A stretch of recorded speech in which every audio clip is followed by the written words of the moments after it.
समन्त चक्रवालेषु अत्रा गच्छन्तु देवता सद्धम्मं मुनिराजस् सुनन्तु सक्मुखदं ධම්මස්සවන කාලෝ අයං බදන්තා ධම්මස්සවන කාලෝ අයං බදන්තා ධම්මස්සවන කාලෝ අයං බදන්තා නමෝ තස්ස භගවතෝ අරහතෝ සම්මා සම්බුද්දස්ස නමෝ තස්ස භගවතෝ අරහතෝ සම්මා සම්බුද්දස්ස නමෝ තස්ස භගවතෝ අරහතෝ සම්මා සම්බුද්දස්ස අත්තදීපා විහෙරත වික්ඛවේ අත්ථ සරණා අනන්‍ය සරණා ධම්මදීපා ධම්ම සරණා අනන්‍ය සරණාති. මම මාතෘකා කරගත්ත ගාථා පාඨය මොකද්ද? අත්ථ දීපා. ඒ කියන්නේ හිතන්නකො දැන් අපි මොහොත යනවා. දැන් මොහොත ළඟයි නෙමෙයි පැත්තටනේ. පොඩ්ඩක් එහා පැත්තට දුවගෙන ගිහින් පැන්නම් මොකද්ද හම්බෙන්නේ? මොහොත හම්බෙන්නේ. දැන් මේ මොහොතේ අපි ටිකක් දියබට යනවා. ගිහිල්ලා අපි අතරමං වෙනවා. දියබට ගිහිල්ලා අපි අතරමං වුණොත් අපි ගොඩබිමක් හොයාගන්නවද නැද්ද? ගොඩබිමක් හොයාගන්න ඕනේ මොකටද? ජීවත් වෙන්න. නැත්තම් මොකද වෙන්නේ? මැරෙන්න තමයි වෙන්නේ. ජීවත් වෙන්න කැමති කෙනෙක් මහමුහුද මැද්දේ අතරමං වුණාම ගොඩබිමක් හොයා ගන්නවා වගේ අත්ථ දීපා තමන් දිවයිනක් කරගන්න. පිහිට තමාම කරගන්න. අත්ථ දීපා විහෙරත වික්ඛවේ අත්ථ සරණා තමාම සරණ කරගන්න. අනන්‍ය සරණා වෙන පිහිටක් නම් හොයන්න එපා. ධම්ම සරණා ධර්මයේ සරණ කරගන්න. ධම්ම දීපා ධර්මයේ පිහිට කරගන්න, දිවයිනක් කරගන්න. වෙන පිහිටක් හොයන්න එපා කියලා ලෞතර බුදු පියාණන් වහන්සේ අපිට දේශනා කරනවා. ඇයි අපිට වෙන පිහිටක් හොයන්න එපා කියන්නේ? වෙන කාටවත් අපිට පිහිට වෙන්න බැරි හින්දා. මොකද මේ සංසාර ගමනේ නිර්මාණ කරව කවුද? ඔබත් මාත්. තමාගේ නිර්මාණකාරය, තමාගේ මැවුම්කාරය තමාමයි. අපිව මවන්න වෙන කාටවත් බෑ. අපේ රූපය, අපේ ආයුෂය, අපේ වර්ණය, අපි ලබන සැප දුක් සියල්ලම අප විසින්ම නිර්මාණය කරගත්තුවා. දීපු විදිහට තමයි ලැබිලා තියෙන්නේ. යාදිසං වපතේ බීජං තාදිසං හරතේ ඵලං. අපි වපුරපු විදිහට තමයි ඔබට මට අස්වැන්න හම්බෙලා තියෙන්නේ. කල්යාණකාරීච කල්යාණ. යහපත් ලෙස කටයුතු කරපු අයට යහපත් විදිහට හම්බෙනවා. පාපකාරීච පාපකා. පෞකාර විදිහට වපුරපු අයට පෞකාර විදිහට හම්බෙනවා. පින්වතුනි මේ සංසාර ගමන කියන්නේ ලෙහෙසි පහසු ගමනක් නෙවෙයි. මේ අපේ ශරීරය පුංචි කාලේ ඉඳන් ටික ටික උස්මහත් වෙලා අපි මේ ශරීරෙට කොච්චර ආහාර පාන දුන්නා, කොච්චර ක්‍රීම් මාලේප කරා, කොච්චර සර්ව පිත්තල ආභරණ වලින් සැරසුවා, කොච්චර වෙහෙසයි මහන්සි කියලා නිදි කෙරෙව්වත්, කොයිතරම් සුවදායක විදිහට පහසුකම් සැපෙව්වත් ටික කලක් යනකොට මොකද වෙන්නේ? දි รา ගිය කරත්තයක්සේ ටික ටික මොකද වෙන්නේ? ජරා ජීවන ස්වභාවයටපත් වෙනවා. ඒ කියන්නේ මේ ශරීරේ දිරලා මහ පොළොවටපත් වෙලා විනාශ වෙලා යනවා. ඒක තමයි ලෝකේ හැටි. ඒ නිසා ඒක පිළිගන්න. ඒක පිළි අරගෙන අප්‍රමාදී වෙන්න කියනවා. මොකද ප්‍රමාද වෙච්ච මිනිස්සු මලකඩම් වගේ. අප්පමාදෝ අමත පදම්. පමාදෝ මච්චුනෝ පදම්. අප්පමත්තා නමීයන්ති යේ පමත්තා යතහමතා. ඒ කියන්නේ මොකද්ද? අප්‍රමාදීව ජීවත් වීම තමයි නොමරීමට මාවත. ප්‍රමාදව ජීවත් වීම ජීවත් වුණත් මලවුන් හා සමානයි. මොකද්ද මේ අප්‍රමාදය? මොකද්ද මේ ප්‍රමාදය? යම් කෙනෙක් කුසීතව අලසව කුසලයේ අකුසලයේ හඳුනන්නේ නැතුව එහි ජීවිත ගෙවනවා. ඒ ජීවිත වලට කියන්නේ උපන්නාට මේ ලොව වෙනෙනවා විනා ගෙනියන දෙයක් නැත පව ගෙවනවා විනා. පින්වතුනි මේ සංසාරයේ මේ අපේ ආත්මභාවය නිර්මාණය කරගත්තේ අපිමයි. බලන්න කණ්ණාඩියට ගිහිල්ලා ඔබේ මූණ දිහා ඊළඟට බලන්න අනිත් අයගේ මූණ දිහා වෙනසක් තියෙනවද නැද්ද? තියෙනවා. එක්කොත් ඔබට හිතෙන්න පුළුවන් අනිත් කෙනාට වඩා මම ලස්සනයි පියකරුයි. සමහරට ඔබට හිතෙන්න පුළුවන් නෑ අනිත් කෙනාට වඩා මම ලස්සන නෑ. ඇයි මොකද්ද වෙනස? සමහරට ඔබගේම සහෝදරයෝ අතර බලපුවම් ඔබට වඩා ලස්සන ප්‍රේමනාප සහෝදරයෝ ඉන්න පුළුවන්.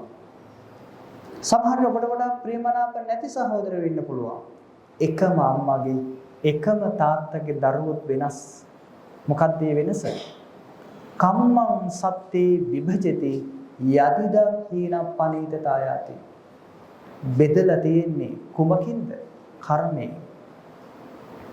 මෛත්‍රිය, දයාව, අනුකම්පාව, සෙනෙහස මේ සියල්ලෙන් දෝරේ ගන්නව හදවත් තියෙන මිනිස්සු මරණින් පස්සේ තාමත් ලස්සනව උපදිනවා. දේශයේ වෛරයේ පරිගැනීම කුහකකම පුරෝගත්තු මිනිස්සු මරණින් පස්සේ අවලක්ෂණ වෙලා උපදිනවා. එහෙමනම් යම් කෙනෙක් කැමති නම් අන් අයට ප්‍රියමනාපව රූපයක් ලබන්න ඔහු කුමක් කළ යුතුයිද? මෛත්‍රිය, දයාව, අනුකම්පාව දැක්විය යුතුයි. බුදුදහමේ මූලික સિદ્ધාන්තයක් තමයි මොකක්ද? මෙත්සිත.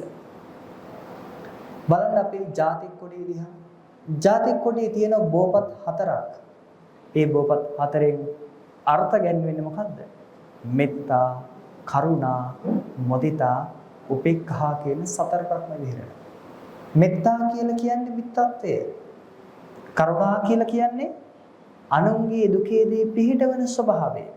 මොදිතා කියලා කියන්නේ අනුන්ගේ සැපේදී සතුටු වෙන ස්වභාවය. උපේක්ඛා කියලා කියන්නේ මධ්‍යස්ථ ස්වභාවය. සතර බ්‍රහ්ම විහරණ. බ්‍රහ්මයා වාසය කරන්නේ අන්නේ විහරණයන්ගේ. ඒ හැසිරීම වලින් තමයි බ්‍රහ්මයා වාසය කරන්නේ. එහෙනම් පින්වතුනි අපි ළඟත් ඒ විහරණ හදාගන්න ඕන. නාම පද වලට වඩා එහා ගියපු ක්‍රියාපද වලින්. මම මේ දවස්වල නිතර ගන්න උදාහරණයක්. අපිට ගොඩක් සමීප හින්දා. පින්වතුනි ගිය මාසේ මොන මාසෙද? බක් මාසේ. බක් මාස කියලා කියන්නේ සිංහල අලුත් අවුරුද්ද. සිංහල අලුත් අවුරුද්දට චාරිත්‍ර කරාද ඔයගොල්ලෝ? අත උස්සන්න බන චාරිත්‍ර කරපු අය කොහොමද අත උස්සන්නේ? හොඳයි. ගෙදර කැවුම් හැදුවද? හැදුවා. කිරිබත් හැදුවා. ලිපගිනි මෙලෙව්වා. දරුවන්ට අලුතෙන් ඇඳුම් අරන් දුන්නාද නැද්ද? අරන් දුන්නා. ඇයි දරුවන්ට අලුතෙන් ඇඳුම් අරන් දුන්නේ? දරුවන්ට අපි ආදරේ. දරුවෝ තමයි අපේ ජීවිතේ. පුත්තා වත්තු මනුස්සාන. මිනිස්සුන්ට පුත්‍රයෝ කියලා කියන්නේ දරුවෝ කියලා කියන්නේ මහා වස්තුවක්. ඒ නිසා අපේ ලෙයින් ජාතක වුණු දරුවන්ට අපි ඇඳුම් අරන් දෙන්නේ නැතුව වෙන කවුරු ඇඳුම් අරන් දෙන්නද හාමුදුරු වෙන්නේ? ඒකේ උත්තරේනේ. ඉතින් මේ අලුත් අවුරුද්දේ මේ දෙහිවල ආසන්නයේම මේ බෝධිරුක්කාරාම මාවත දෙපසම මිනිස්සු ඉන්න ඇති නේද? සමහර ගෙවල් වල තමන්ගේ දරුවට ඇඳුමක් අරන් දෙන්න බැරි. චාරිත්‍ර ටික සිද්ධ කරගන්න බැරි. හැබැයි අපිට හිතුන්නේ නෑනේ. අනේ ඒ පවුල් දරුවන්ටත් මට ඇඳුමක් අරන් දෙන්න තියෙනවා නම් කියලා. හිතුණද? හිතුන්නේ. ඔබ කල්පනා කරද්දි මේ ලංකාවේ කොච්චර ගෙවල් තියෙන්නේද? අලුත් අවුරුද්දට නැකතට කිරිබතක් උයා ගන්න බැරි ගෙවල්. කොච්චර ගෙවල් තියෙන්නේද? තාත්තා බීලා ඇවිල්ලා දරුවන්ට පහර දෙන ගෙවල්. කොච්චර ගෙවල් තියෙන්නේද? මත්ද්‍රව්‍යයට ඇබ්බැහි වෙලා ස්වාමි පුරුෂයෙ හිරේ ගිහිල්ලා අහිංසක දරු පැටියත් එක්ක තනි වුණු කාන්තාවන්ගේ සෝසදුන් තිබුණු ගෙවල්. කොච්චර තියෙන්නේද? අන්න එහෙම සිටිවිල්ලක් හෝ පහළ වුණා නම් අර අලුත් අවුරුද්දේදී අන්න ඔබට තියෙන අංශු මාත්‍රයක හෝ කරුණාවක්. අපිට බත්පත ගන්නකොට අපිට හිතෙන්න ඕනේ මගේ කුස පුරව ගන්නවා වගේම සාගින්නේ කොච්චර මිනිසුන් නැද්ද කියලා. සාගින්නේ පෙළෙන මිනිසුන් උදෙසා මා එක් වේලක් අත්හරිනවා කියලා පරාර්ථය පුරුදු කරන්න. ලෞතර බුදු පියාණන් වහන්සේගේ ශ්‍රාවකෝ යම් කෙනෙක් අනුගමනය කරනවා නම් ඔවුන් කුමක් කළ යුතුද? රහතන් වහන්සේලා අනුගමනය කළ යුතුයි. අපි හැමෝම කැමති සැප ලබන්න. සත්වය සැපයට කැමතියි. අපේ හැම ගෙදරකම වගේ සීවලී හාමුදුරන්ගේ පින්තූරේ ගහගෙන ඉන්නවනේ. ඇයි? ප්‍රත්‍ය වලින්, ආහාර වලින්, සැප සම්පත් වලින් අගහිගයක් ඇති වෙන එකක් නැහැ කියලා අපි සීවලී හාමුදුරන්ගේ පින්තූරේ ගහගෙන ඉන්නවා. ඇයි සීවලී හාමුදුරන්ට ප්‍රත්‍ය වලින්, ආහාර පාන වලින් අගහිගයක් නොලැබුණේ? සියල්ල ලැබුණේ ඇයි? සීවලී හාමුදුරුවෝ එතරම්ම දන් දුන්නා. දානයේ පාරමිතාවක් වශයෙන් පුරුදු කරා. පින්වතුනි කොච්චර දන් දුන්නද කියනවා නම් එක් අවස්ථාවක සීවලී හාමුදුරුවෝ අතීත ආත්ම භාවයක මිනිස්සෙක් වෙලා ඉන්නේ. දකින්නවා බැල්ලියෙක් ගල් කැට කිහිපයක් අතරේ තියෙන බත් ඇට දෙකක් දිව දාලා බොහෝ අමාරුවෙන් ගන්න හදනවා. එතකොට අර කුමාරයා මොකද කරන්නේ? ඇඟිලි දෙකක් උගුරට දාලා වමනේ කළා සතාට කන්න දෙනවා.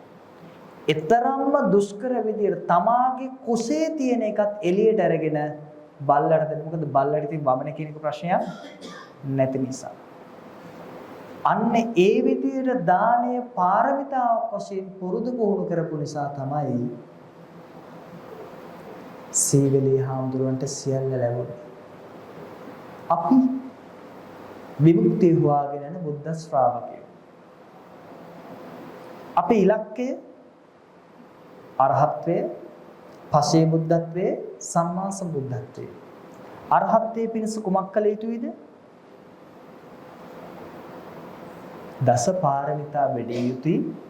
ආර්ය ශ්‍රැංග මාර්ගයේ පුරුදු පුහුණු කළ යුතුයි. ආර්ය ශ්‍රැංග මාර්ගයේ පුරුදු පුහුණු කරනකොට දස පාරමිතා වැඩෙනවා. ඒ දස පාරමිතා පටන් ගන්නෙම කොතනින්ද? දාන පාරමිතාව. දාන පාරමිතාව කියන්නේ මොකද්ද? දාන උපපාරමිතාව මොකද්ද? දාන පරමත්ත පාරමිතාව. ඒ මොකද්ද? තුන් ආකාරයි. අපි දන්නවා සම්මා සම්බුදුවරයාණන් වහන්සේ නමක් මෙලොව පහළ වෙන්නේ දාන පාරමිතා, උපපාරමිතා, පරමත්ත පාරමිතා කියන සමතින් ශ්වත් පාරමී ධර්ම පූර්ණේ කළා. තමා සතු ඇති සියල්ල අත්හැරීමට තරම් මනසක් පුරුදු පුහුණු කිරීම සහ සියල්ල අත්හැරීම දාන පාරමිතාව. ඒ වගේ මනසක් තියෙන්න ඕනේ අරහත්ත්වය ලබන්න. රහත් වෙන්න දානය, සීල, නෙක්ඛම්ම කියන එක පාරමිතාවක් වශයෙන් පුරුදු පුහුණු කරලා තියෙන්න ඕනේ. උපපාරමිතා කියන්නේ අංගපසක දන් දෙන්න පුළුවන් වෙන්න ඕනේ. තමගේ ඇස් දෙක, තමගේ වකුගඩු, ශරීරාංග දන් දෙන්න පුළුවන් වෙන්න ඕනේ. ඒ කොමක් පිණිසද? පසේ බුද්ධත්වයේ ලබන්න. සම්මා සම්බුද්ධත්වයේ ලබන්න තමගේ ජීවිතේ පවා දන් දෙන්න පුළුවන් වෙන්න ඕනේ. කුසගින්නේ රකුසෙක් ආවොත්, සිංහෙක් ආවොත්, කොටියෙක් ආවොත් මගේ ජීවිතයට වඩා සත්වයාගේ කුසගින්න උසස්. ඒ නිසා මාගේ මාංශය සතා අනුභව කොට කුසපුරවා ගනිත්වා කියලා ඊතරම්ම පරිත්‍යාගයක් කරන්න පුළුවන් වෙන්න ඕනි. කොතෙන්ට යන්නද? සම්මා සම්බුද්ධත්වයට ලබන්න. එක ජීවිතයකද නෑ. බුදුන් වහන්සේ බෝධිසත්ව අවදීදී මේ මහා පොළවේ තියෙන පස්පරයා ඇඟේ මස් දන් දීලා තියෙනවා. එනිසයි බුද්ධත්වයට මාවත විවර වෙලා බුද්ධත්වය අවබෝධ කරගන්න පුළුවන් වුණේ. මං කියන්නේ ඔය ඇත්තන්ගේ ජීවිතය දෙන්න කියලා. ඒක නිකන් සීදි විහාන කරගන්න උල්පන්දන් දුන්නා වගේ. මං එහෙම එකක් කියන්නේ. මං කියන්නේ ඔය ඇත්තන්ගේ අඟපසක දන් දෙන්න කියලා. මොකද පේන ඇස් දෙක නැති කරගන්න නිකන් ඒක කළා වගේ. මං එච්චර දුර යන්නේ. මං කියන්නේ අවම වශයෙන් දානය පාරමිතාවක් වශයෙන් පුරන්න පුරුදු වෙන්න. කල්පනා කරලා බලන්න. මං ඉන්න මේ ගමේ, මං ඉන්න මේ දායක ගම්මානේ, විහාරස්ථානට ඇති ගම්මානේ දුප්පත් ළමයි කීයක් ඉන්නවද? අගහිගකම් වලින් පිරුණ ළමයි. අගහිගකම් වලින් පිරුණ මිනිස්සු කොච්චරක් ඉන්නවද? ඇයි මට බැරි ඇඳුම් දෙකක් තියාගෙන ඉතිරි ඇඳුම් සියල්ල ඒගොල්ලන්ට බෙදලා දෙන්න? ඒකනේ ප්‍රායෝගික දානය. අපි කැමති නම කියව ගන්න දන් දෙන්න. අපි කැමති නම ගහලා දන් දෙන්න. එහෙම දන් දුන්න කියලා නිවන් ලැබෙන්නේ. නිවනට මනස හුරු කරන්න නම් ප්‍රායෝගික භාවිතයේ තියෙන්න ඕනේ. පරාර්ථ චර්යාව තමයි විමුක්තියට සමීපතම මාවත. තමන්ගේ ජීවිතය අනුන් වෙනුවෙන් කැප කරන්න ඕනේ. කොහොමත් අවුරුදු 100කට වඩා කාටවත් ඉන්න පුළුවන්ද? ලේසියෙන් ඉන්න බෑ. ඉන්න පුළුවන් ක්‍රමයකුත් තියෙනවා. මොකද්ද? ඡන්ද, චිත්ත, විරිය, විමර්ශා කියන සතර ඉදිපද වැඩුවොත් එයාට පුළුවන් අවශ්‍ය අවුරුදු 100කට වඩා වැඩි වෙන්න. ඒ වගේම පින්තුනි දාන පාරමිතාව එහෙම හොයා දන් දෙනවා. කොහොමත් අපිට මේ ඔක්කොම දාලා යන්න වෙනවද නැද්ද? ඉන්නවද කවුරුත් මෙතන නෑ මං ඔක්කොම හැමදාම තියාගෙන ඉන්නවා කියලා කියන එමෙ හැකියාවක් තියෙන කෙනෙක් ඉන්නවද? නෑ. දාලා යන්න වෙනවා. දාලා යන්න කැමති නැත වුණොත් බලෙන් හරි සබාදාම ගන්නවා. දෙන්න බෑ නම් බලෙන් හරි ගන්නවා. කොච්චර අල්ලන් හිටියද? පණකෙන්ද ආවශ්‍ය ටික ඉවර වෙන්න ලං වෙනකොට ගැහෙලි ඉවර වෙලා යනවා. නවතින්න බෑ කාටවත් සදාකාලික මේ ලෝකෙ. ඉපදෙමින් නැසෙමින් නැවත උපදෙමින් නැවත නැසෙමින් විනාශය කරා යන ගමනක තමයි ඔබත් මාත් ඉන්නේ. ඒකේ සදාතනික ඌ දෙයක් නෑ. සදාතනික ඌ මේක මගේ, මේක මම, මේක මගේ ආත්මය කියලා අල්ලගෙන තියාගෙන ඉන්න පුළුවන් එකක් නෑ. කොච්චර දරුවා මගේ කිව්වත් එක්ක දරුවා කලින් යනවා, එක්ක අම්මා කලින් යනවා. ඒක තමයි ඇත්ත. ඒ ඇත්ත පිළි අරගෙන අපිට පුළුවන් වෙන්න ඕනි සබාදහමෙන් සියල්ල ගන්න කලින් අපි අත්හරින්න. ඒක තමයි සුමේද තාපසයාණන් වහන්සේ අපිට ඉගැන්වුවේ. උන්වහන්සේ අපිට කිව්වේ ධර්මතාවය. අපේ බෝධිසත්ව චර්යාවෙදී අපේ ගෞතම බෝධිසත්වයන් වහන්සේ. උන්වහන්සේ ඉගැන්වුවේ ඒක. යසකොළ පුත්‍රයා සීල මාලිගා දාලා එනවා. බෝධිසත්වයන් වහන්සේ රම්මසු මාලිගා දාලා යනවා. සුමේද තාපසයාණන් වහන්සේ මහා ධනයත් හැර දාලා යනවා. රට්ටපාල කුමාරයා සීල ධනයත් හැර දාලා යනවා. සියලු රජවරු සිටුවරු බුදුන් වහන්සේ ළඟ පැවිදුණු අය සියලු සේසත අත්හැර දාලා ආපු අය. අපි කවද්ද සියල්ල අත්හරින්න පටන් ගන්නෙ? ඔබ හිතනවද සියල්ල අත්හරින්න නැත්නම් ඔබට විමුක්තිය හම්බෙයි කියලා? නෑ. සිහිනයක් විතරයි. අටපිරිකරක් පූජා කරලා මාසෙකට සැරයක් දානයක් පූජා කළා එහෙම විමුක්තියක් ලැබෙනවා නම් මේ ලෝකේ විමුක්ති කාමයෙන් පිරීලා ඉතිරලා යනවා. ඔබට වඩා පින්වතුනි ඉස්ලාම් ප්‍රජාව දන් දෙනවා. ඒගොල්ලෝ මහා තොරම් බැදගෙන ලෝකෙට ප්‍රසිද්ධව දෙනව නෙවෙයි. ඒගොල්ලන්ගේ ප්‍රජාව කේන්ද්‍ර කරගෙන ඒගොල්ලෝ දන් දෙන නිසා තමයි ඒගොල්ලෝ දියුණු. අපේ එහෙම දෙනවද? නෑ. විචක්ෂණශීලීව දන් දෙනවා. ව්‍යාපාරිකයන්ට අත දෙනවා නැකිටනවා. ඒකත් දානේ තමයි. පින්වතුනි ඔයත්තට මම හැදෙන්න එකක් කියන්න. මොකද මෙතන එක එකයි නිසා එක එක ගොඩවල් වල. තමාට තමා පිහිටක් කරගන්න ඕන කියන නිසා. පින්තුනි ඉස්ලාම් ජනතාවගේ දැන් කොළඹනේ අපි ඉන්නේ. කොළඹ වැඩිම ප්‍රජාවක් ඉන්නේ මුස්ලිම් සහෝදරයෝ. ඊළඟට දෙමළ සහෝදරයෝ, ඊළඟට තමයි සිංහල සහෝදරයෝ. අපි අඩුයි.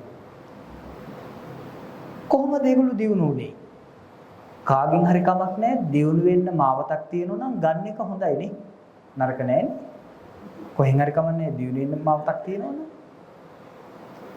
අපි හිතමු මුස්ලිම් කෙනෙකුට ව්‍යාපාරයක් පටන් ගන්න ඕන වුණා තරුණයෙකුට. ඒ තරුණයා මොකද කරන්නේ? එකපාරට ව්‍යාපාරය පටන් ගන්න නෑ. ඒ ප්‍රදේශයේ ඉන්න එයා අයිති පල්ලියක්. ඒ පල්ලියේ ඉන්න මෞලවි කෙනෙක්. ඒ මෞලවිට ඇවිල්ලා කියනවා මොකද්ද?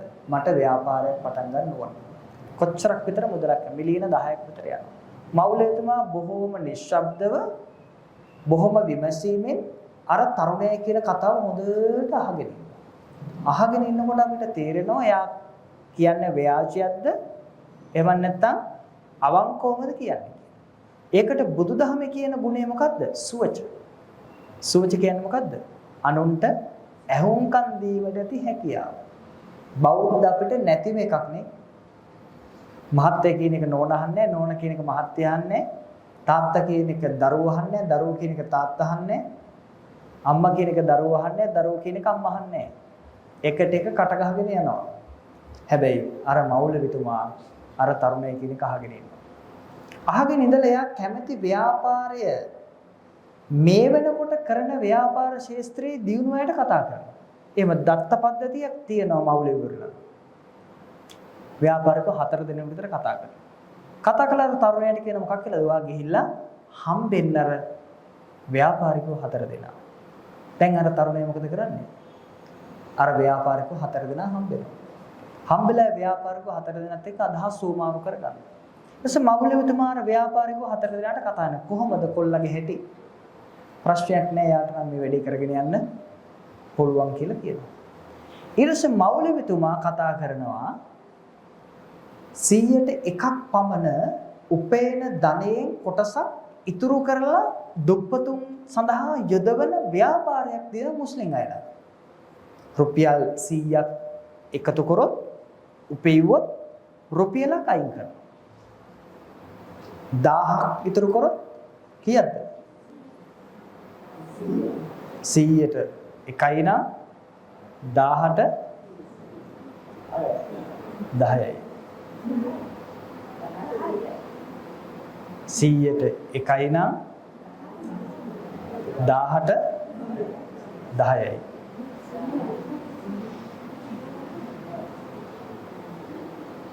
මම ගණන් පන්තියක් කළොත් මොකද? 100ට 1යි නම් 1000ට 100ට 10යිද? ඒක විසඳගෙන යමු ඉස්සෙල්ලා. 100ට 1යි නම් 200ට 2යි, 300ට 3යි, 400ට 4යි, 500ට 5යි, 600ට කීයද එතකොට? 1000ට 10යි. මොකද මම උසස් පෙළ ගණිත අංශයෙන් තමයි විභාගෙ ලිව්වේ. විශ්වවිද්‍යාලේ යන්න තේරිලා තමයි එයින් අයින් වෙලා පැවිදි වෙලා වනගත විඳලා දැන් මේ පොඩ්ඩක් එළියට ඇවිල්ලා නොතේරෙන එක පොඩ්ඩක් කියලා යන්න කියලා ආව එළියට මිනිසුන්ට. එතකොට 100ට 1ක් වෙන් කරනවා 1000ට 10යි. එතකොට 10000ට 100යි. ලක්ෂයට එහෙම 100ට 1ක් වෙන් කරගෙන යනවා. ඒ වෙන් කරන ව්‍යාපාරිකෝ කීප දෙනෙකුට කතා කරනවා. කවුද කතා කරන්නේ? මෞලවිතුමා කතා කරනවා. කතා කරලා කියන මේ දරුවට මිලියන 10ක් ඕන. දැන් අර ව්‍යාපාරිකෝ 4 දෙනා මොකද කරන්නේ?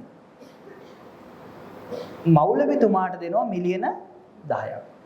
දන්නේ නැහැ කාටද අර ව්‍යාපාරිකෝ මේක දෙන්න කියලා. අර තරුණයාට කියලා කියන්නේ නැහැ. මම අර ඔයගොල්ලන්ට තේරෙන්නේ කිව්වට මෞලවි කියන්නේ නැහැ කාටද මේක දෙන්නේ කියලා. මෞලවි කතා කරන්නේ කාටද? අවදම XYZ කියලා ඉන්නෝ කියලා 3 දෙනෙක්. ඒ 3 දෙනාට කතා කරන මොකක් කියලාද? ඔබ මට දෙන්න මිලියන 10ක්. මොකද 100ට 1ක් අයින් කරනෝනේ. 100ට 1ක් අයින් කරන එකෙන් මට දෙන්න මිලියන 10ක්. මිලියන 10 දෙනවා. ඊට පස්සේ මෞලවිතුමාර දරුවට මිලියන 10 දෙනවා. අවුරුදු 2කින් මට ගෙවන්න කියලා. නැත්නම් අවුරුදු 4කින් මට ගෙවන්න කියලා. අර ව්‍යාපාරික 4 දෙනාට කියන මේ දරුවෝ අධීක්ෂණය කරන්න. ඒකත් දානයක්ද නැද්ද? විධිමත් වූ ක්‍රමවත් දානයක්. එතකොට මේ ප්‍රජාව දිනුනවද නැද්ද? ඒක තමයි ප්‍රායෝගිකත්වය. ඒ ප්‍රායෝගිකත්වයේ සප්ත අපරිහාර ධර්ම වල පළවෙනි අපරිහානිය තමයි. මොකද්ද? සමගිව රැස් වෙනවා, සමගිව සාකච්ඡා කරනවා, සමගිව විසිර යනවා. නිතර රැස් වෙනවා. ඉතින් මේව පළවෙනි අපරිහානිය, දෙවෙනි අපරිහානිය ධර්ම තමයි. අපි හැමදාම ඒවා කියා ඉන්නවා. අපේ දායක සභාව බලන කවද්ද සමගියෙන් රැස්ුනේ කියලා. කවද්ද සමගියෙන් පැවැත්වුවේ, කවද්ද සමගියෙන් විසිර ගියේ කියලා. කොච්චරනම් එකිනෙකාට බැන ගන්නවද, චෝදනා කරනවද? එහෙව් જાතියක් වැඩි කල් යන්නේ නැහැ. ඒක අවරට යන්නේ. අවරට කියන්නේ මොකද්ද? බැහැගෙන යන්නේ, විනාශ මුඛයට යන්නේ. ඒ නිසා જાතියක් විදිහට කල්පනා කරොත් අපි පුදුමාත්මාර්ථකාමී මිනිස්සු ටිකක් බවට පතලා පරාර්ථය අමතක කරනවා. දර්ශනීය පැත්තෙන් බැලුවා නමට විතරයි දන් දෙන්නේ. නම කියවෙනෝ නම් විතරයි, නැත්තම් දෙන්නේ නැහැ. හරි තරහයි නම කියුන්නේ නැතුනොත් එහෙම. දීලා නම කිව්වේ නැත්තම් එහෙම බලා ගන්න පුළුවන් මගේ නම කියුන්නේ නැහැ නේ කියලා. කියනවා එහෙම. හාමුදුරන්ට මොනට කිව්වේ නැතත් හන්දියක් ගන්න හරි කියනවා.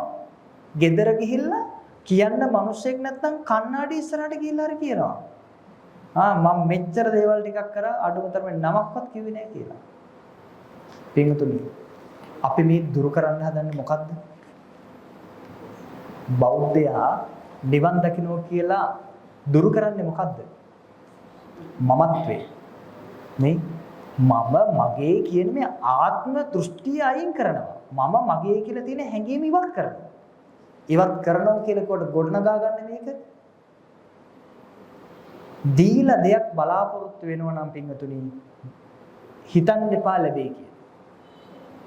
බලාපොරොත්තු නොවි දන් දෙන්න, ඒක තමයි අත්සෝදාගෙන දන් දෙන්න කියලා. දැන් මෙතන සිංක් එකක් තියෙනවනේ. සිංක් එක නේද තියෙන්නේ? හරි. අපි ගිහිල්ලා මල් දෝවණය කරන්න කලින්, මල් පූජා කරන්න කලින් අපි අත් දෙක දෝවණය කරනවා. නේ? ඊට පස්සේ අපි බලනවාද ඒ වතුර ටික කොහෙද ගියේ කියලා? නෑ. අන්න ඒ වගේ දන් දෙන්න කියලා. දුන්නා දීලා ඉවරයි. එතනින් ආය අහන්නේ නෑ. ඒ නිසා පින්වතුනි ඔබට තේරෙනවද අපි කොයි වගේ තැනකද ඉන්නේ කියලා? දානේ පැත්තෙන් බැලුවත්, ජාතියක් පැත්තෙන් බැලුවත් අපි ඉන්න ගොඩක් පහත් තැනක. අපි දන්නවා අපිට මේ ලෝකෙ අත්හැර දාලා යන්න වෙනවා කියලා. අත්හැර දාලා යන්න වෙන බව දැනගත්තත් අපි කැමති නෑ අතහරින්න. ඒක පුදුම ප්‍රශ්නයක්.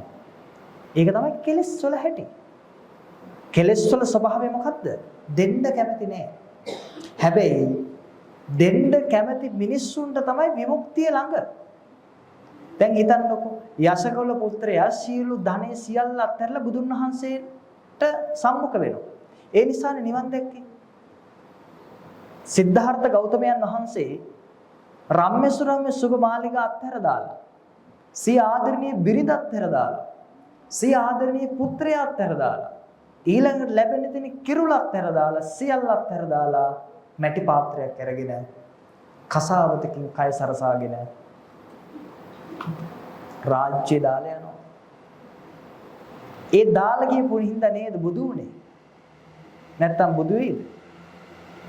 නැත්තම් බුදු වෙන්නේ. මං අහන ඔබ කවද්ද අභිනිෂ්ක්‍රමණය කරන්නේ? ඒකට කියන්නේ නෙක්ඛම්ම පාරමිතාව.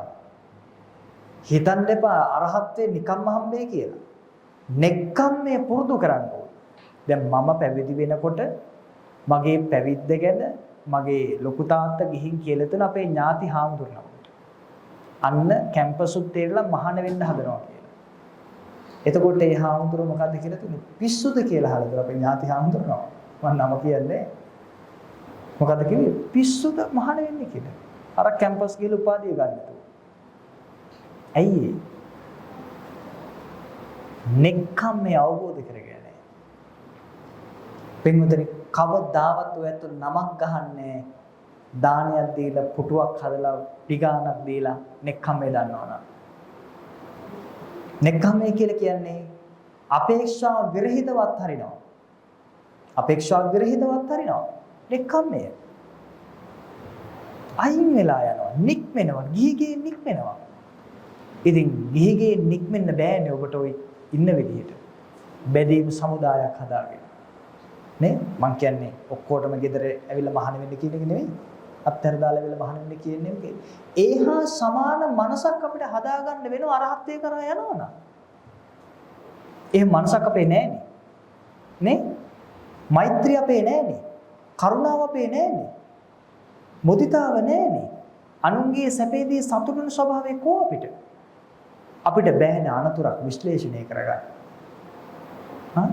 අපිට බෑනේ කෙනෙක් බයිනකොට බැනුම් අහගෙන ඉන්න. බයිනකොට අපි පෙරලා බයිනවද නැද්ද?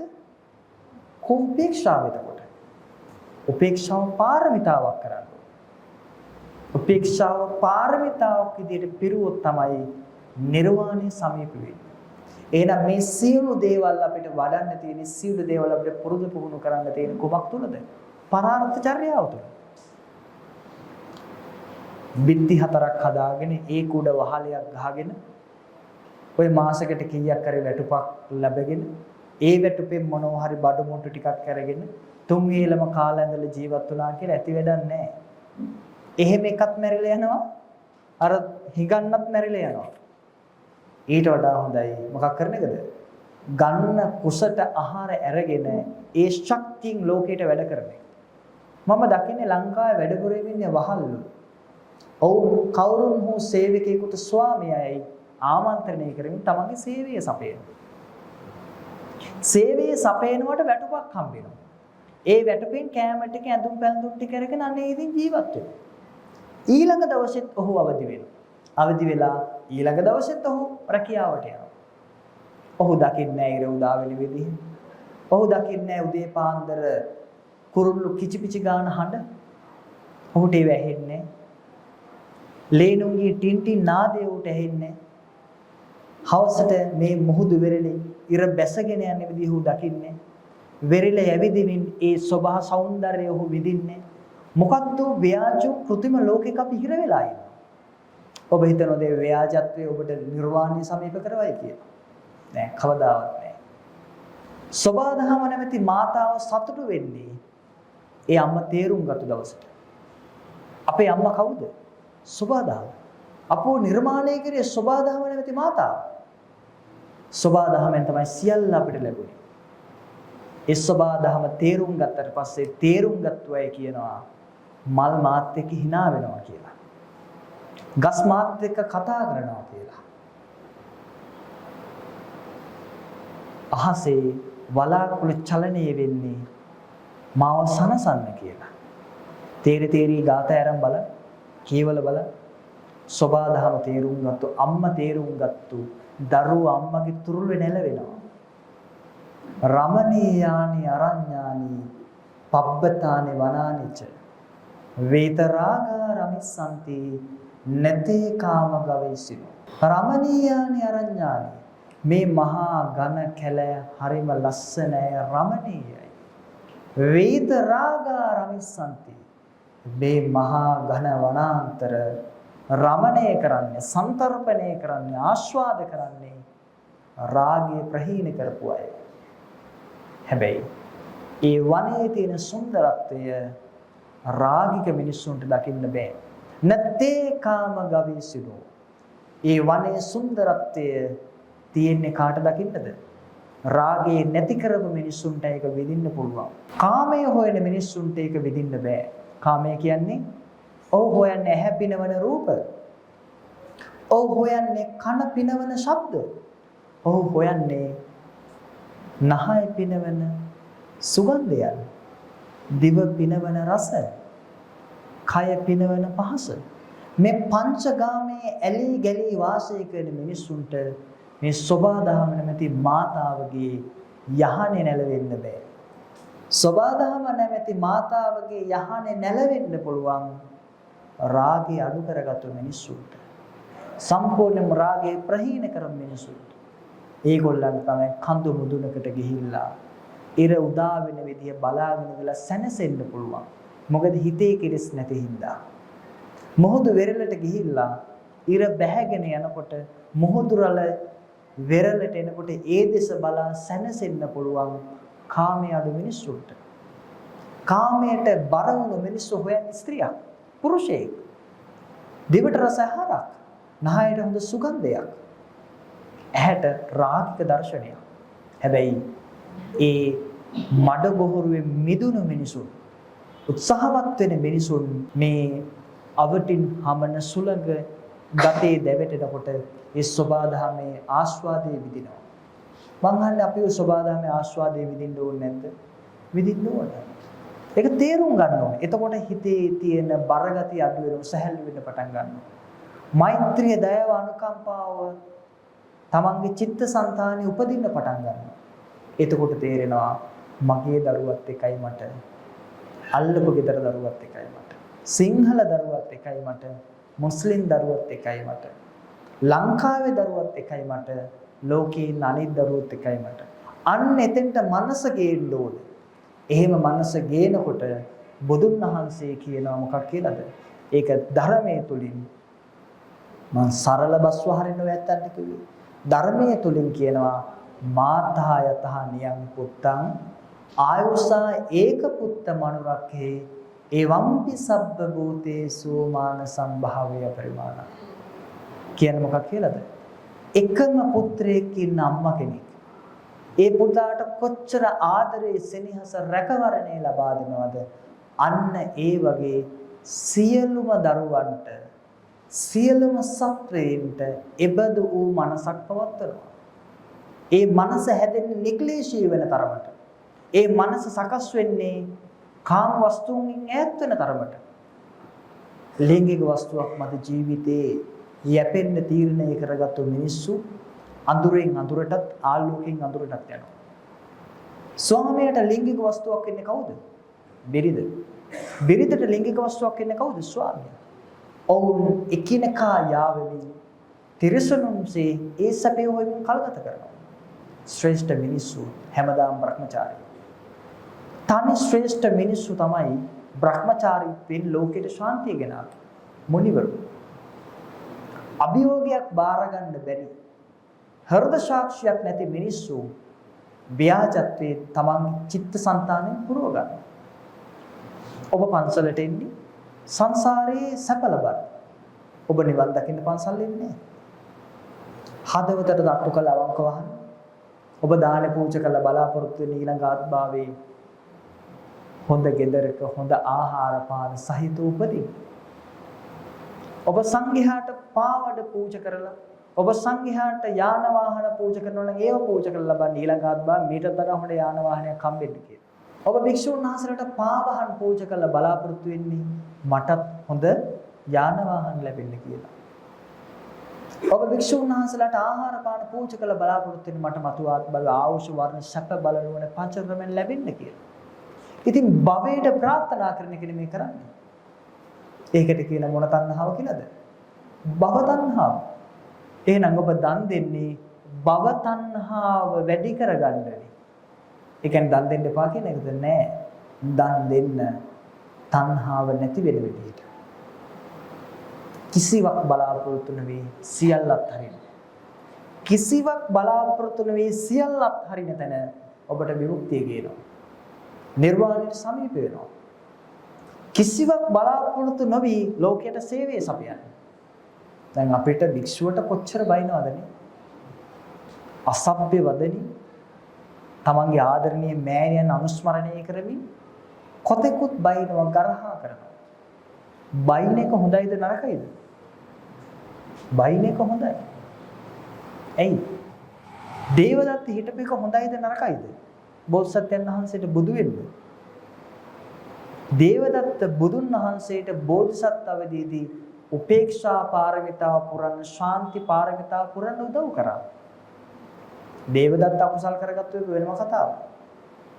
උපේක්ෂාව මගේ හිත කොච්චර හයියද කියලා මං දැනගන්නේ කොහොමද? මට මිනිස්සු බයින්නේ නැත්තම්. මම ශක්තිමත්ද දුර්වලද කියලා දැනගන්නේ කොහොමද? මිනිස්සු මට පහර දෙන්නේ නැත්තම්. ඒ නිසා මිනිස්සු මට චෝදනා කරන එක හොඳයි. මිනිස්සු මට බයිනේ කොහොමද? අන්න විපත ආශිර්වාදයක් කරගන්න. අන්න එහෙම වෙනස් විදිහට හිතන මිනිස්සු තමයි මේ සසරෙන් ඉක්මනට ගැලවිලා යන්නේ. අනිත් මිනිස්සු මොකද කරන්නේ? ප්‍රතික්‍රියා දක්වනවා. ප්‍රතික්‍රියා දක්වනවා කියන්නේ මට බැන්න දෙන්නම් ඔබට කියලා ප්‍රතික්‍රියා කරනවා. ප්‍රතික්‍රියා කරොත් විපාකයක් තියෙනවා. සෑම ක්‍රියාවකටම සමානෝත් විරුද්ධෝත් ප්‍රතික්‍රියාවක් තියෙනවා. නිව්ටන් නියමය.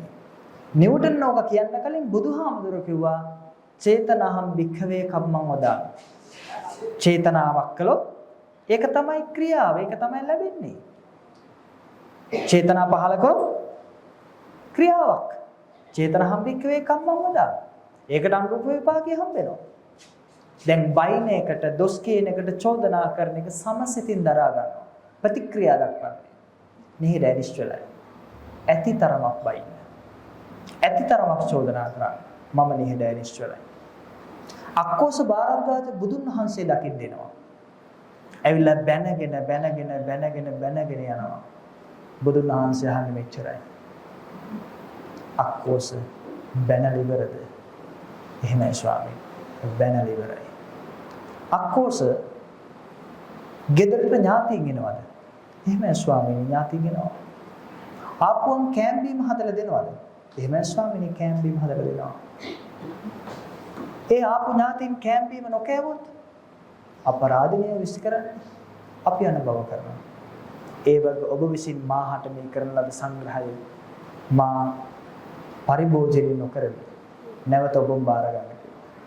කෝයේ දර්ශනීය ප්‍රායෝගිකව අපි නගනවද නැහැ. ඔය කතාව ඔබත් මාත් කුඩා කාලේ ඉඳන් අහලා තියෙනවා. හැබැයි ප්‍රායෝගිකව අපි නගන්නේ නැහැ. මිනිස්සෙක් ඔබට බැන්නම ඔබ අහලා තියෙනවද බැනලා ඉවරද කියලා? නෑ.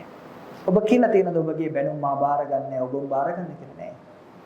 ඔබට එහෙම කියන්න තරම් චිත්ත ධෛර්යයක් නෑ. ඔබට එහෙම කියන්න තරම් ආත්ම ශක්තියක් නෑ. ඔබ බියගුලයි. ඔබ කම්මැලි. බියගුළු සහ කම්මැලි මිනිසුන්ට කවදාවත් විමුක්තිය ලැබෙන්නේ නැහැ. බියගුළු නොවුණු කම්මැලි නොවුණු වීරවන්ත මිනිස්සු තමයි විමුක්තිය ස්පර්ශ කරන්නේ. ඒ නිසා බියගුළු නොවුණු විමුක්තිය ස්පර්ශ කරන්න කැමති වීරවන්ත මිනිස්සෙක් ඉන්න. නැත්තම් හැමදාම මොකද වෙන්නේ? උදේ පාන්දර නැගිලා ජොබ් එකට ගිහිල්ලා ඒකේ තියෙන වැඩ ටික කරලා හවස ගෙදර ඇවිල්ලා දරුවන්ගේ දරුසුල්තල් බලලා ස්වාමියාත් එක්ක ලිංගික සංතරපේ නිදිලා අවසානයේදී අසුචි පිට කරමින් මැරිලා යයි. එච්චරයි. ඕක සසරේ අපි ඕන තරම් කරා. ඒ බල්ල පෝසොත් කරන්නේ. පැටව හදලා පැටව ලොකු කරලා මැරිලා යන්නේ. ඕක කරන්නද මේ අපිට පිරිමි ආත්මභාවයක්, ගැහැණු ආත්මභාවයක්, මනුෂ්‍ය ආත්මභාවයක් ලැබෙන ඕක කරන්නද? තිරිසන් සත්තුන්ටත් සාධාරණ ජීවිතයක් අපි ගත කරන්න ඕනේ. විපතරපත් වූ ජනතාවට අපි පිහිට වෙන්න ඕන. වෙනසී යන જાතිය නගා සිටවන්න ඕන. එහෙම අභියෝග බාර ගන්න ඕන. මේ කොළඹ ධනවත් වුණු මිනිස්සු ඔක්කොම ධනවත් පරම්පරාවලින් ආපු අය නෙවෙයි. එහෙම නෙවෙයි. ඒගොල්ලෝ කොළඹට ඇවිල්ලා තියෙන සමහරලාට බස් එකේ. හැබැයි අවුරුදු 20ක් 30ක් යනකොට ඒගොල්ලෝ මහා ප්‍රකෝටිපතිය බවට පත් වෙලා තියෙනවා. ප්‍රකෝටිපතිය බවට පත් වෙලා තියෙන මොකක් නිසාද? නොපසුබස්නා වූ වීර්ය නිසා. ලෞකික දියුණුවක් ලබන්නත් වීර්යය ඕනේ. ලෝකෝත්තර දියුණුවක් ලබන්නත් වීර්යය ඕනේ. ඔබ හිතන්න එපා ආස්වාදයේ නොලබ ආදීනවේ දකින්න පුළුවන් කියලා. ඔබගේ අරමුණ වෙන්නේ සමහර විට හෙට දවසේදී ඔබගේ කුසට ආහාර වේලක් ගැනීම වෙන්න පුළුවන්. කුස පිරීලා ආහාර වේලක් අරගෙන ඉන්නකොට තමයි තේරෙන්නේ ඒක ආදීනව. වැසිකිළියට යන්න ඕන කියලා හිතෙන්නේ එතකොට. ඒ වගේ වේදනාව විඳින්න නැතුව වේදනාවේ ආදීනව දකින්න බෑ. දැන් ඔබට රූපේ ආස්වාදයක් තියෙනවද? වයසට ගිහපු අම්මලාගෙන් මම අහන්නේ.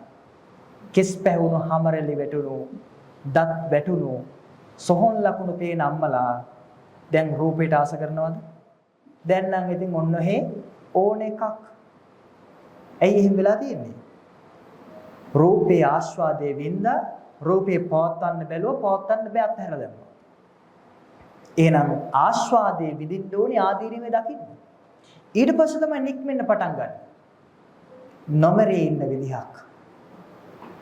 නොමරෙන්න නම් උපදින්න නැතුව ඉන්න ඕනේ. උපදින්න නැතුව ඉන්න නම් සබාධම තේරුම් ගන්න ඕනේ.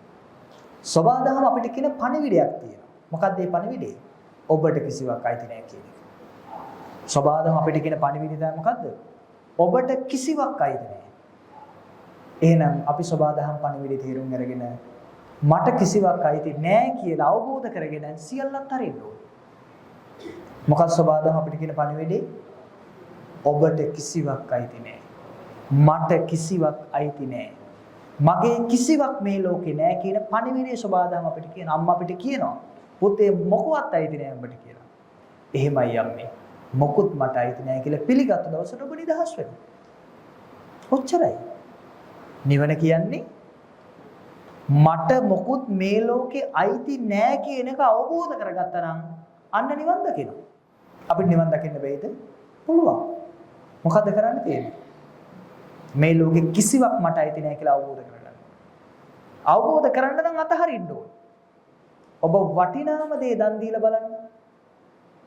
වටිනාම දේ ඔබ දන්නේ නැති අඳුරන්නේ නැති කෙනෙකුට දෙන්න බලන්න. ඔබගේ හිතට තියෙන බැඳීම ඔබට තේරෙයි. හිතත් එක්කේ වටිනාම දේත් එක්ක තියෙන බැඳීම ඔබට තේරෙනවා මොකද්ද? පපුව පිච්චිලා යනවා දනවා අනේ කිය. මේ දුරකථනය ඔබට නැති වුණොත් ඔබ පැලකදරගෙන ඉන්න මාලය ඔබ පැලදගෙන ඉන්න රන් මුදුව නැති වුණොත් අනේ කරාබුද කියලා පොඩ්ඩක් බලන්නකො අක්කේ. මොකද වෙලා තියෙන්නේ කියලා බනහන සිය නෑ. ඒතර කරාබුව වෙනස. ඒ කියන්නේ කරාබුවට ඔබ කොච්චර බැඳිලාද? මේ සර්ව පිත්තලාභරණ වලට ඔබ කොච්චර බැඳිලාද?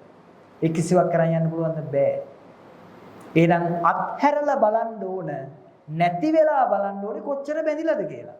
අපි කියනවා අපි නම් ඕන දෙයක් අතාරින්න ලෑස්තියි කියලා. හැබැයි නැති වෙච්ච වෙලාවට හොයන විදිහෙන් තේරෙනවා කොච්චරක් නම් මේගොල්ලෝ මනස පුරුදු කළාද පුහුණු කළාද කියලා. ඒ නිසා මේ සංසාර ගමනින් නිදහස් වෙන එක ඔබ හිතන තරම් ලේසිත් නෑ, හිතන තරම් අමාරුත් නෑ. පොඩි තැනක් තියෙන අල්ලගන්න. සියුම් පඬිතියන්ට ගෝචරයි. සියුම් පඬිවරුන්ට ගෝචරයි. බුදුන් වහන්සේ ධර්මය අවබෝධ කරලා කල්පනා කරනවා මේ ගැඹුරු ධර්මයේ කාටවත් තේරෙන එකක් නෑ. මම මේක නොකිය හිටියනම් හොඳයි කියලා. බ්‍රහ්ම රාජයෙක් ඇවිල්ලා කියන ස්වාමීනි භාග්‍යතුන් වහන්සේ එහෙම කරන්න එපා. මේ මනුස්ස ලෝකයේ හරියට නෙළුම් විලක් වගේ. මේ විලේ ඉරිලිය වැටුණාට පස්සේ පිපෙනේම තියෙනවා. ඊටසේ ඉරිලිය ටිකක් වැටිලා තියෙනකොට ටිකක් කල් ගිහිල්ලා පිපෙනේම තියෙනවා. ඒ වගේ ස්වාමීනි මේක නෙළුම් විලක් වගේ. නිසා භාග්‍යතුන් වහන්සේ ධම් දේශනා කරන සේක්වා කියලා. ඒ වගේ බුදුහාමුදුරුවොත් බලනවා. ඇත්තද මේ කියන එක බලපුවන් ඒ වගේ. උන්වහන්සේ හරි හොඳයි එහෙනම් මම දහම් දේශනම් කියලා ධර්ම දේශනා කරන්න පටන් ගන්නවා. කොතනින්ද පටන් ගන්නේ? පස්සක භික්ෂුන් වහන්සේලා. පස්සක භික්ෂුන් වහන්සේලාට බණ කියලා අවබෝධ කරවල බුදුන් වහන්සේ කිව්වේ මොකද්ද? චරත වික්ඛවේ චාරිකා. මහණෙනි හැසිරෙන්න දෙන්නේ එකමග යන්න එපා. මේ මුල මැද අග යහපත් ධර්මය කියන්නේ. මිනිසුන්ට තේරුම් කරලා දෙන්න මිනිසුන්ට කිසිවක් අයිති නැහැ කියලා. මිනිසුන්ට තේරුම් කරලා දෙන්න හේතුන් නිසා තමයි සියල්ල හටගන්නේ කියලා. හේතු ටික අවබෝධ කරලා දෙන්න මේ රාග, දේශ, මෝහ නැමැති හේතු අවබෝධ කරලා දෙන්න. රාගය, දේශය, මෝහය නැති කරපු තැන විමුක්තිය ලැබෙන බව උන්ට හේතු ගන්න. ඔවුන්ගේ මාවතර ප්‍රවිෂ්ඨ කරන්න. ඒ සුන්දර දහම දිසන්න කියලා. ඒ පණිවිඩය තමයි භික්ෂුන් වහන්සේලා ඔය ඇත්තන්ට අද දක්වා රැගෙන ඉන්නේ. අවසනාවකට අපිට මේ පණිවිඩය තේරුම් ගන්න උවමනාවක් නැහැ. අපි මේ පණිවිඩය අහනවා එච්චරයි. අද හාමුදුරුවෝ හොඳ බණක් කිව්වා කියලා එච්චරයි. එතනින් එපිට දෙයක් නැහැ. ඔය ඇත්තන්ගේ කාලෙත් අපරාධි, බණ කියන හාමුදුරන් කාලෙත් අපරාධි. අවසානයේ දෙගොල්ලන්ට බොරුවක් කරගෙන නික්මෙලා යනවා. සත්‍ය අවබෝධ කරන මුනිවරු ඒකත් කියනවා. මෙන්න මේකයි වෙන්නේ කියලා. මෙන්න මේකයි වෙන්නේ කියලා ඒකත් කියනවා. ඒ නිසා පින්වතුනි දැන් මේ කඩතුරාව වෙනිවිද දකින්න කාලයයි. දැන් තමාට තමා පිහිට කරගන්න කාලයයි. දැන් ධර්මයේ පිහිට කරගන්න කාලයයි. දැන් තමා තමාට දිවයිනක් කරගන්න කාලයයි. එහෙම නොවුනොත් මොකද වෙන්නේ? ඔය ඇත්තම බේර ගන්න කවුරුත් එන්නේ නැහැ. සර්ව බලධාරී දෙවියෙකුට පුළුවන් නම් ඔබව බේර ගන්න. එදා සහරාන් බෝම්බ තියෙනකොට ඒ අහිංසක මිනිස්සු මැරෙන්නේ නැහැ. සරල බර්ධාරී දෙවියන්ට පුළුවන් නම් ඔබ බේරගන්න. අද ඉන්දියාව විසින් පාකිස්තානයට බෝම්බ හෙලලා අහිංසක මිනිස්සු මිය දෙන්නේ නැහැ. තමන්ගේ ආරක්ෂාව තමන් කියලා නොදැන උනත් ඒ වෙනුවෙන් යුද්ධ කරන නිසා තමයි ඒ දෙකොල්ල බේරෙන්නේ. ශක්තිවන්තය පමණයි ඉතුරු වෙන්නේ. හොඳට මතක තියාගන්න. ශක්තිවන්තය විතරයි ඉතුරු වෙන්නේ. ඉතුරු ඔක්කොම සසරට වැටෙනවා. එහෙනම් විමුක්තියට යන්නේ කවුද? ශක්තිවන්තයෝ විතරයි. දුර්වලයින්ට යන්න බෑ. දුර්වල මිනිස්සු, කුසීත මිනිස්සු, බියසහගත මිනිස්සු ජීවත් වුණත් මලකඳන්. වගේ මලකඳන් තමයි මට ගොඩාක් පේන්නේ. ඔබ ඔය සමාජ මාධ්‍ය තුල ඒ වගේම සාමාන්‍ය ගමේ තොටේ ඇවිදිනකොට බලන්න මිනිසුන් දිහා ටිකක් උඩට ගිහිල්ලා බලන්න. උඩට කියලා කියන්නේ මේ හසමුට්ට ගිහිල්ලා නෙවෙයි. ටිකක් මනසින් පොඩක් උසස්ව හිතන්න. ශරීර කූඩුවක් නහර වලින් බැදලා, මස් වලින් පුරවලා, සමෙන් පිරියම් කරලා, නොඑක් ආභරණ පලන්දවල, නොඑක් රෙදි කෑලි වලින් ඔතලා නටවනවා. ඇවිදිනවා, කතා කරනවා. ඔබත් මාත් කරන්නේ ඒකම නේද? ඔබ කරන්නේත් ඒක, මං කරන්නේත් ඒක. මොකක්ද මේ ජීවිතේ? කොසාරය? සාර කිසිවක් තියනවද? සාරයි කියලා කියන්න පුළුවන්. මේ ශරීරය තුලේ ඇස් දෙකෙන් කබ වැగిරෙන, කන් දෙකෙන් කලාඳුරු වැగిරෙන, නාස් කුහර දෙකෙන් සොටු වැగిරෙන, මොකයෙන් කිල වැగిරෙන, මුත්‍රා මාර්ගයෙන් මුත්‍රා වැగిරෙන, අසුචි මාර්ගයෙන් අසුචි පිටවෙන, සෑම රෝම කූපයකින්ම දහතිය පිටවෙන මේ දුගන්ධ වූ ශරීරය තව දුරටත් සන්තරපණය කරනවද? ඇයි බැරි මේ ජරා ජීර්ණ වූ ශරීරයේ අපිට ලෝකයට යහපත කරන්න බැරි? දරුවන් 100,000 ගානකට අපිට පුළුවන් ශිෂ්‍යත්ව හදලා දෙන්න. දැන් මෙතන ඉන්න පිරිස එකතු වුණොත් මම මාසෙකට රුපියල් 5000ක් ඉතුරු කරනවා කියලා ඉතුරු කරොත් බැයිද ගමේ ඉන්න අහිංසක දරුවට උගන්වන්න?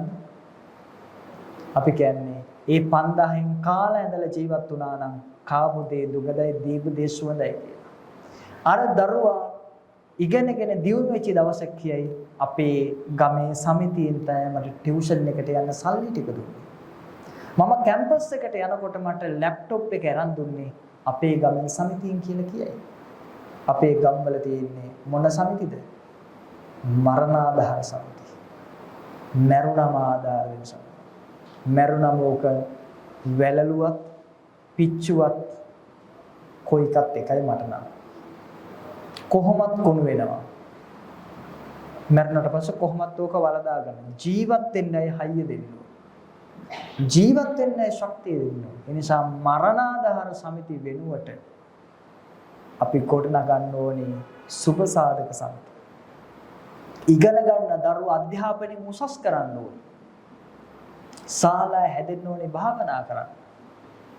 ගස්සට ශුන්‍යාගාරවල විමුක්තිය ගවේෂණය කරන විමුක්තිකාමීන් බහුල වෙන්න ඕනේ. එහෙම වුණා තමයි ජන සමාජයක් දියුණු වෙන්නේ.